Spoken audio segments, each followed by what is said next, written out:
Welcome back to the Door Squad, y'all. This is going to be my first story time ever. Please like and subscribe. I'm going to be talking about what happened to me at 16 years old, how I had an encounter with God that changed my life forever.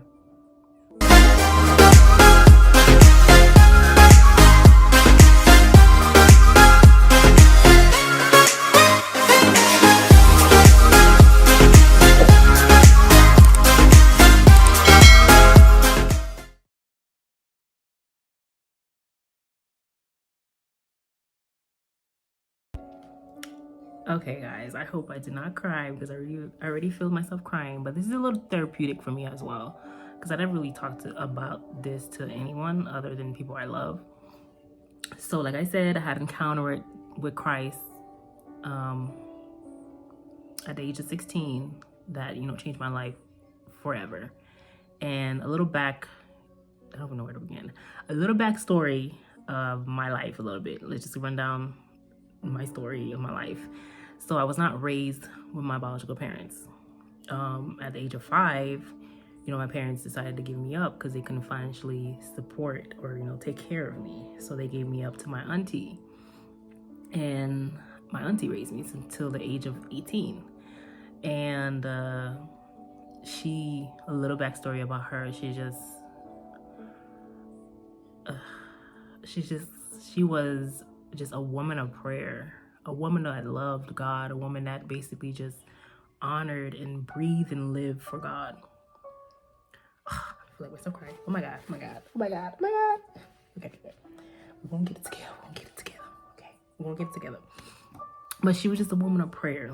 She loved God. And I was so honored to be able to live in her household, to be able to have that representation of somebody honoring God with her life, honoring God with everything. Like everything that she had was she gave it onto God. God gave her things and she gave it onto God. She never cursed God. She never cursed other people. She loved other people. She prayed for other people, even if they were going through things. She just was a true representation of God. And I thank God I was raised in her household to be able to see that, to see love through her, like Christ has love for other people. And when she passed, it was like the hardest thing for me, but I thank God that she was in my life. And I thank God that God placed me in her household to be the woman that I am today. And so so that's the little story. I went a little further. At the age of 16, I was dealing with a lot of things. Like I was dealing with a whole bunch of thoughts of suicide, thoughts of abandonment, thoughts of like, who am I? You're going into your preteens. Before that, you're going into your preteens. Before 16, you going into your preteens and you don't know who you are. In the sense, like, I didn't know my parents. I didn't know how I look like. I didn't know where my features came from. I didn't know how my mannerism or how I talk or how tall I am. Why am I this tall? There's a lot of things I had questions about. Unfortunately, my auntie didn't really give me answers, but I was seeking a lot of things. I was seeking things from, like, God. Is God real? Why would God allow me to go through pain of abandonment? Why would God allow my parents to give me up? There was a lot of things I was questioning. And at the age of 16, it just became so heavy on me. Oh, sorry, y'all. But this is real. This is transparent. But at the age of 16, it became so heavy on me. And I was dealing with so many thoughts of suicide. I was dealing with, like, I want to just give up on life. I want to give up. I was at the point where I was just like, God, I'm going to just tap out. I was going to church, but people in the church were not knowing. They didn't know I was dealing with these stuff. In the Haitian church I grew up in, you were there. You had people there in your faces, but they just didn't understand. Like, I would feel like I was dying inside and I needed to talk to people. But you go to church and you don't find healing in church. You don't find what you're looking for in the church, where you're supposed to find healing. You're supposed to find help in the church. The church was not helping. There's nobody you could talk to. All you faced was judgment. And And at 16, I had already planned. I had it planned out. I was 16 years old. The summer, I think it was the summer of 2004, 2005. I had decided I was gonna just kill myself. I was gonna just commit suicide. Nobody cared. Anyways, I thought I was like, this is it. This is my life. This is the end of my life. And I remember I said a prayer to God. I said, God, if you're real, you'll take away these dark thoughts. You'll take away the pain. You'll take away abandonment. You'll take away all these things, God. If you are real, I'll feel you for the first time in my life. And I said that prayer and I left it alone. I said, that's it, okay? If God is real, then why am I going through all these things? Why am I going through all these thoughts of abandonment, suicide, darkness, all these things in my mind? I couldn't sleep at night. I was always constantly, my mind running. The enemy wanted me to give up. And I said, I don't even know why I even said that prayer, because I didn't believe in God around that time. I said, God, okay, if you're real, take away these thoughts. Take away the abandonment, the feeling of abandonment. Take away all these thoughts that are in my mind that just weighs in on me day in, day in, day out. So I remember that summer, I went to a youth crusade, and a woman pastor was preaching. That was the first time I ever seen a woman pastor preach, ever. Like, that was the very first time I ever seen a woman pastor preach. I was excited because I was just excited because I'd never seen a woman pastor preach before. So I was like, wow, I was very intrigued. And I remember sitting in the audience, and I was like, ugh, why am I here? I'm being forced to come here. And I really just didn't want to be there. And I remember the pastor started preaching, and she just caught my attention. She caught my attention. And the whole service, I just kept looking at her and just like listening to everything she was saying that was coming out of her. It's like God was using her to speak to me directly. Like, everybody was there, but I didn't notice nobody there. Like, I didn't notice people around me. I just felt like it was me and her, or God, and that was speaking through her to speak to me. Oh my God, I'm so emotional. I'm such a crybaby. But this is transparent, and I don't want you guys thinking like, oh, but I'm such a crybaby overall when it comes to God. So I remember just sitting there and just listening to her speak, and everything she was saying was just like hitting me like a dagger, hitting me like a dagger, hitting me like a dagger. Like, everything she was saying was just ministering to me. It was touching me in every type of way. And I remember there was an altar call. And I don't know how I even got out to the altar, but I got there. I don't even remember how I got up to the altar. When I got up to the altar, I fell on my knees. And it's like, how I could explain it is like, it's like I was on a long journey. It felt like I was on a long journey for the rest of my life. And I got to the altar, and the journey was over. I took off whatever that was on my shoulder that I was holding in the journey. Like, basically, you know how you're on a journey, you have a bag on your back. I felt like whatever that was, I was holding on from this long journey in life, I took it off of me and laid it at the altar. And it was like, every thought that I had that was negative, every thought of suicide, every thought of darkness was gone. Like crickets in my mind. Like, I felt like peace. I felt like every single thing I was holding on to up to 16 years old, God took it. God was like, give it to me. And from that day on, I changed. I no longer had thoughts of suicide. I no longer wanted to end my life. I knew that I was meant to be here for a purpose. And it was not until years later God showed me the reason why I was not raised with my parents. He showed me the reason why I was here. The reason why I'm here, still here. And that encounter changed my life so much. Like, even my auntie noticed there was a change in me. She was like, oh my gosh, she changed. Oh my gosh, she's this and that. Because I was not a bad kid, but I was really not a good kid either. Let's just say that.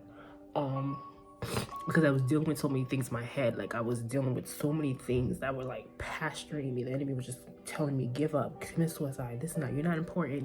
You're this, you're that. Nobody loves you, all that. There was so many things in my mind, and I couldn't talk to anybody. Everything was bottled up inside. And that one summer, I just God completely just changed every single thing for me. Like, I knew God was real. I felt him. I felt him take away the big load on my back that I was carrying for years.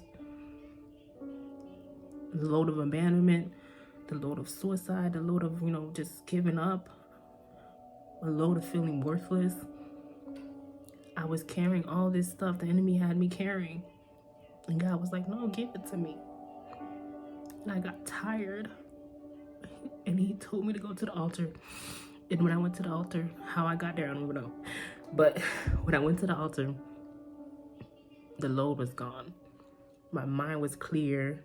I had peace of mind, like clarity. Like, it was like a new lens I was looking through in life. Like, I was looking through a new lens in life. And God allowed me to live again. He allowed me to live again.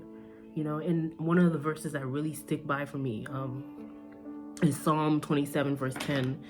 Though my mother and father forsake me, the Lord will receive you.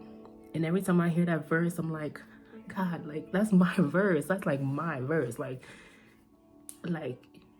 even though my mom and dad gave me up, even though I was not raised with my mom and dad, I've never lacked nothing. Like, it's like my parents were still there because God was there. He was like, I'm your parent. Like, I will give you every single thing. There's not a day in my life where I went without nothing. Like, my parents have not given me a dime, have not provided for me in any type of way, but I've never lacked anything. Like, I'm telling you, nothing. I've never lacked anything. When people tell me that God's not real, I'm like, looking at them like, y'all don't know. Y'all don't know. My address at 16 should have been the grave. At 16, my address should have been the grave. But I'm 34 years old and I'm still living because God had met me at 16 when I was in my worst. Like, my thoughts were so dark. I didn't want to hurt other people, but I wanted to hurt myself because I didn't feel like I deserved to be loved. I didn't felt like I deserved to be here. That's what the enemy lied to me and told me constantly. So my address was the grave. But God was like, no, I will give you fullness of life. And I don't know if I'm speaking to somebody right now. I'm not even trying to minister, but maybe you're dealing with the same thing I'm dealing with. Maybe it's similar to me or whatever. The enemy is pasturing you day and night, telling you that you're not meant to be here. The enemy saying this and this and that about you. People saying this and this and about you. The enemy coming in the form of people too. I'm here to tell you, God is so real. Like, at 16 years old, the enemy wanted me to end my life. Like, the enemy wanted me to end my life, y'all. I should be sleeping in my grave. I already had planned out how I was going to kill myself. I thought this is the end for me.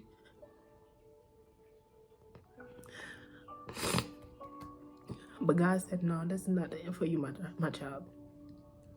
Yes, you didn't have your mom and dad in your life, but I know the reason why. The same heart that I have is the same heart my auntie has. I know how to pray because of my auntie. I know who God is because of my auntie. Even with all the pushing that she was pushing me to go to church, all the pushing she was pushing me to do this and do that, The woman that I am is because of her. I was able to see that representation of God in the household. I was able to see the praying woman. I was able to see the woman of worship. I was able to see that. My parents couldn't have gave me that. My purpose is ministry. And in order for me to have walked the line of ministry, I had to be able to see the woman of God, which was my auntie, who was honoring God with her life daily. Everything that happens in your life is for a purpose. It may be hard. It may be in a place where you feel like you can't get out. But I would ask God, why am I here? God, if you're real, show yourself to me. And that's what I did. I asked God, show yourself to me. Show me, why am I living? Why am I still here? Show me, God. And he will reveal himself to you like never before. And you'll be shocked. You'll be like transformed. And it'll happen just like that. It's gonna take some pushing even every single day. Because at 18, I lost my auntie. I had just graduated from high school. And she had a bad car accident. And the thoughts of suicide started to come back. And I was like, wow, why am I feeling like this? I was going through a phase where like the only person I knew as a guardian was gone and nobody was there again. It's like all the things started to come back. I don't know how. I let the enemy come back in. And God was like, no, I did it for you at 16 years old. I'm going to do it for you again at 18. And I'm going to continue doing it for you. But you got to stay at my feet. You got to wail at my feet. You got to come to me daily. You got to be my word. Protect your mind. Protect your mind. Protect your ears. Protect them. Because the enemy going to come in. The enemy's job is to kill you and destroy you. He don't like you. He don't like me. Because God, we're God's children. We're made out of his image. He's not going to like you. But if you protect yourself, protect your surroundings, people you are connected with. Talk to the right people that have good hearts, people who are truly worshiping God in spirit and in truth, people that you can grow with, people that you can intercede with. The times I was going through what I was going through after 16 years old, 18 years old is when I had to intercede for myself because I didn't have people in my corner that I could run to and pray, that could pray over me. I had to open up a book of remembrance. I'm like, God, he did it for me at 16. So if God did it for me at 16, I know he can do it again. So I had to pray for myself. I had to cover myself in prayer. And that's how sometimes it may be. You got to cover yourself. You got to push yourself. But freedom only comes to those who want to be free. If you don't want to be free, you're just going to go through the same cycle over and over. But freedom comes to those who want to be free. At 16, I wanted to be free from what I was experiencing daily in my mind. I said, God, if you are real, show yourself to me. Take away these thoughts. Take away this feeling of abandonment. Take away this feeling of hurt. Take away this feeling of suicide. I'm telling you, God will come in as a flood. I'm telling you, he will flood your life with love. And at 16, I felt so much love. More love than I felt from humans ever. I felt it from God. When people tell me that God is not real, I'm like, you need to have an experience with God. You need to have an experience with God. Because he is so real. He is so real in my life.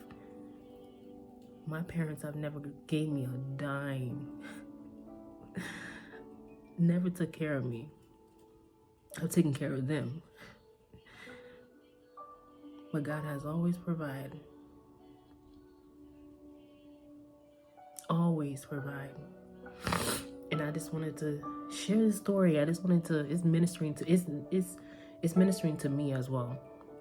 It's therapeutic for me because I never shared it with nobody. I never really was one to open my mouth and speak. I've never wanted to be doing this, but I just wanted to come on and say, whoever's dealing with whatever they're dealing with, whoever's dealing with thoughts of suicide, whoever wanted to give up, I just want to tell you, God is real. Cry out to him. And if you truly want to be free, if you truly want to get out of this dark place that you're at, cry out to him and he will give you light. He will show you the light. The enemy wants you to be in isolation. He wants you to be in a place where he can confine you and take you. But I'm telling you, God wants you to live. He wants to give you fullness of life. Fullness of life.